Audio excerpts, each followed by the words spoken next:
Hello दोस्तों, आपके अपने मैजिक मूवमेंट चैनल में आपका स्वागत है। दोस्तों, आज हम small cap stock of textile sector का पार्ट 3 देखेंगे और पार्ट 3 में हम फिलाटेक्स इंडिया लिमिटेड को डिटेल में डिस्कस करेंगे और इसके टेक्निकल्स का एनालिसिस करके इसके सपोर्ट, रेजिस्टेंस और नेक्स्ट टारगेट पर भी बात करेंगे। तो दोस्तों, आप वीडियो को एंड तक जरूर देखिए। वीडियो के एंड में हम वीडियो को कंक्लूजन देते हैं, जिससे आपकी माइंड में क्लैरिटी आएगी कि अभी आपको इस स्टॉक में क्या करना चाहिए। चलो दोस्तों, करते हैं वीडियो की शुरुआत फिलाटेक्स इंडिया के साथ।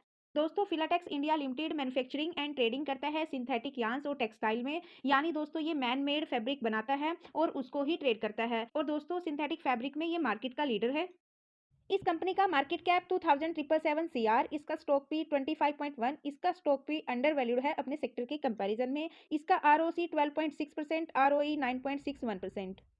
तो दोस्तों, अब कंपनी का फंडामेंटल्स देख लेते हैं। फंडामेंटल्स में हम इसके क्वार्टरली रिजल्ट्स, एनुअल रिजल्ट्स, इसके सीएजीआर और इसके शेयर होल्डिंग पैटर्न को चेक करेंगे। तो दोस्तों, हम सबसे पहले क्वार्टरली रिजल्ट्स को डिस्कस कर लेते हैं। तो दोस्तों, यहाँ पर हमारे पास फाइनेंशियल ईयर 2024 के क्वार्टरली रिजल्ट्स है, लास्ट 4 क्वार्टर्स के। और दोस्तों, अभी फाइनेंशियल ईयर 2025 के Q1 के रिजल्ट्स नहीं डिक्लेयर हुए और ना ही उनकी डेट डिक्लेयर हुई। तो दोस्तों, हम 2024 के रिजल्ट्स को ही डिस्कस करेंगे। तो यहाँ पर इसकी सेल्स Q1 में 1069 की थी, Q2 में 1108 की, Q3 में 1083 और Q4 में 1026।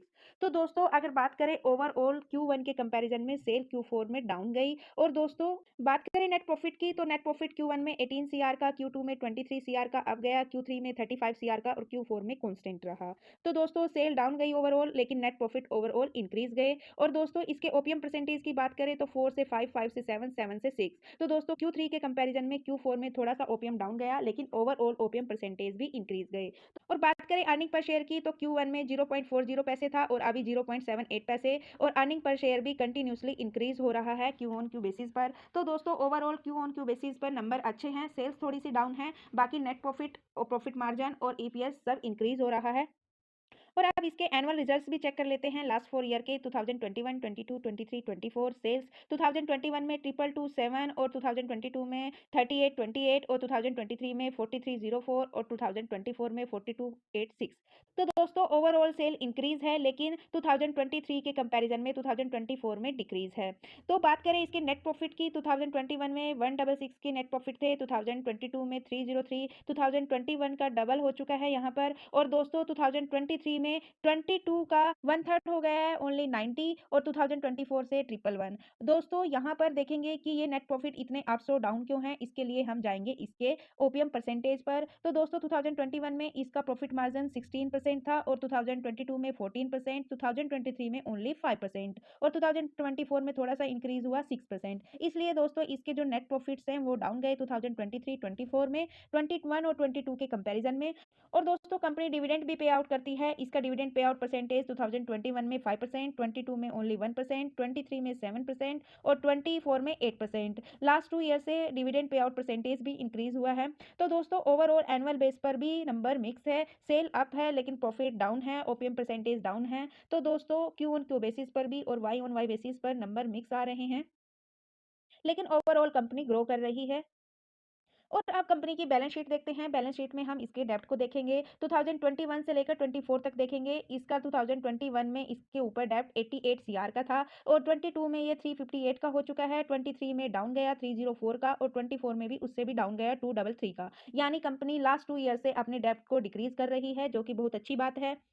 और दोस्तों, आप देखते हैं इसके सीएजीआर, लास्ट ईयर के सीएजीआर इसके 62% के थे। यानी लास्ट ईयर इसका स्टॉक प्राइस 62% के साथ अप गया। 10 ईयर और 5 ईयर में भी डबल डिजिट की ग्रोथ है, लेकिन लास्ट 3 ईयर में सिंगल डिजिट की ग्रोथ है। अगर बात करें इसकी सेल्स ग्रोथ के सीएजीआर की, तो दोस्तों, लास्ट ईयर इसकी सेल्स 0% रही, ना अप गई ना डाउन गई। और प्रॉफिट ग्रोथ की सीएजीआर देखें तो लास्ट ईयर में 23% के साथ इसकी प्रॉफिट ग्रोथ अप गई, जो कि लास्ट 3 ईयर से नेगेटिव में चल रही थी। तो दोस्तों, कंपनी के शेयर होल्डिंग पैटर्न को चेक करते हैं। लास्ट 4 क्वार्टर्स का है, फाइनेंशियल ईयर 2024 के Q2, Q3, Q4 और अभी फाइनेंशियल ईयर 2025 का Q1।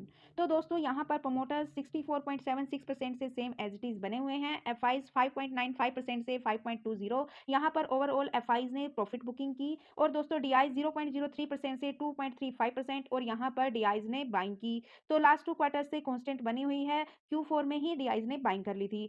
पब्लिक 29.26% से 27.69%। यहाँ पर भी पब्लिक ने ओवरऑल अपनी प्रॉफिट बुकिंग की, अपने स्टेक को डिक्रीज किया। तो दोस्तों, ओवरऑल प्रमोटर्स है वो कांस्टेंट है। एफआईज ने भी सेलिंग की, लेकिन डीआईज ने बाइंग की और पब्लिक ने भी सेलिंग की। तो दोस्तों ये इसकी पीयर्स कंपनी है, यहाँ पर आप इसकी पी कंपेयर कर सकते हो इसकी कंपटीटर कंपनीज़ से। और दोस्तों ये टेक्सटाइल सेक्टर की इंडस्ट्रीज़ में मैन मेड फैब्रिक की कंपनी है। और दोस्तों यहाँ पर अगर इसके रिटर्न्स को देखें तो पिछले 5 साल में इसने 195% के रिटर्न्स दिए, 3 साल में 26% के, 2 साल में 34% के और लास्ट ईयर इसने 62% के रिटर्न्स दिए।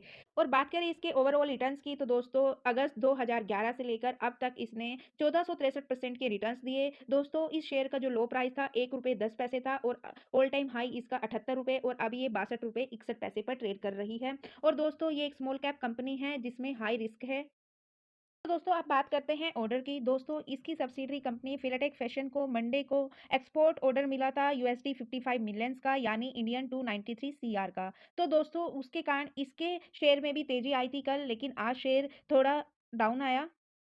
तो दोस्तों यहाँ पर हम इसके लॉन्ग टर्म चार्ट को डिस्कस करेंगे लास्ट 10 इयर्स के। और दोस्तों यहाँ पर हम इसके चार्ट के पैटर्न को डिस्कस करेंगे और इसमें वॉल्यूम्स देखेंगे। 2015 से लेकर अब तक के चार्ट को डिस्कस करते हैं। 2015 में शेयर की वैल्यू ₹1 कुछ पैसे थी। तो दोस्तों यहाँ से कंटिन्यूसली अप जाता है ₹30 की प्राइस तक। यहाँ पर आप इसमें इसके वॉल्यूम्स भी देख सकते हो कितना हैवी वॉल्यूम्स है। और दोस्तों यहाँ से इसमें थोड़ी सी प्रॉफिट बुकिंग आती है और 2020 तक ये सपोर्ट लेता है आके ₹10 के प्राइस पे। और दोस्तों 2020 के बाद इसमें फिर से ब्रेकआउट होता है, वी शेप रिकवरी होती है, वन साइडेड रिकवरी चलती है और ₹50 के प्राइस तक जाता है। यहीं पर कंसोलिडेट करता है लेकिन अप साइड की तरफ 70 तक जाता है, वहां से फिर प्रॉफिट बुकिंग आती है, लेकिन अब दोबारा सपोर्ट बनाता है ये आके ₹30 को। यानी जहां से ब्रेकआउट करता है उसी को सपोर्ट बनाता है, जहां से ब्रेकआउट करता है उसी को सपोर्ट बनाता है। अब ₹30 के प्राइस से भी ये वी शेप रिकवरी लेता है और ₹70 तक जाता है, यहाँ से फिर प्रॉफिट बुकिंग आती है और अब अपना सपोर्ट बनाया इसने ₹50 का। तो ₹50 पे अभी कंसोलिडेट कर रहा है, ₹50 से लेकर ₹65 के बीच में। और बाकी हम इसके सपोर्ट, रेजिस्टेंस और नेक्स्ट टारगेट को इसके टेक्निकल में डिस्कस करते हैं।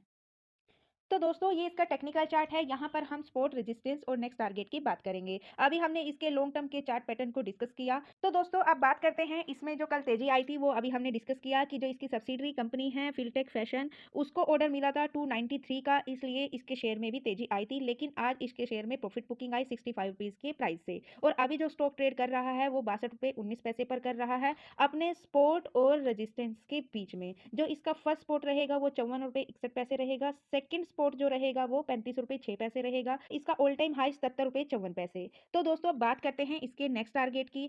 शॉर्ट टर्म के लिए जो नेक्स्ट टारगेट रहेगा वो ₹74 रहेगा और लॉन्ग टर्म के लिए जो नेक्स्ट टारगेट रहेगा वो ₹200 रहेगा। बाकी हम इसके बाइंग सेलिंग लेवल को इसके कंक्लूजन में डिस्कस करते हैं।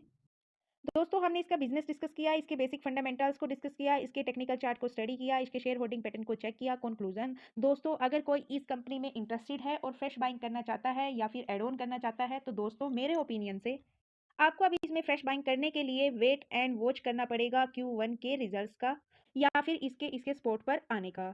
क्योंकि दोस्तों इसके Q ऑन Q बेसिस पर भी और Y ऑन Y बेसिस पर भी नंबर मिक्स थे।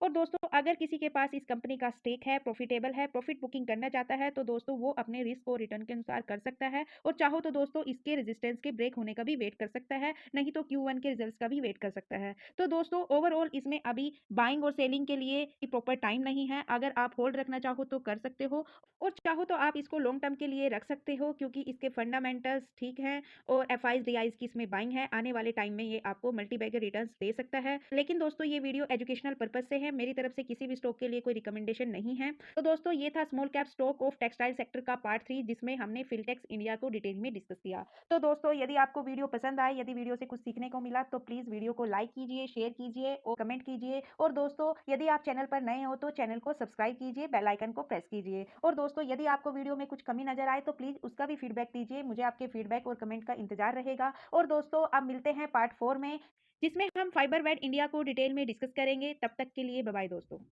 हेलो दोस्तों, लाइक कर दो प्लीज।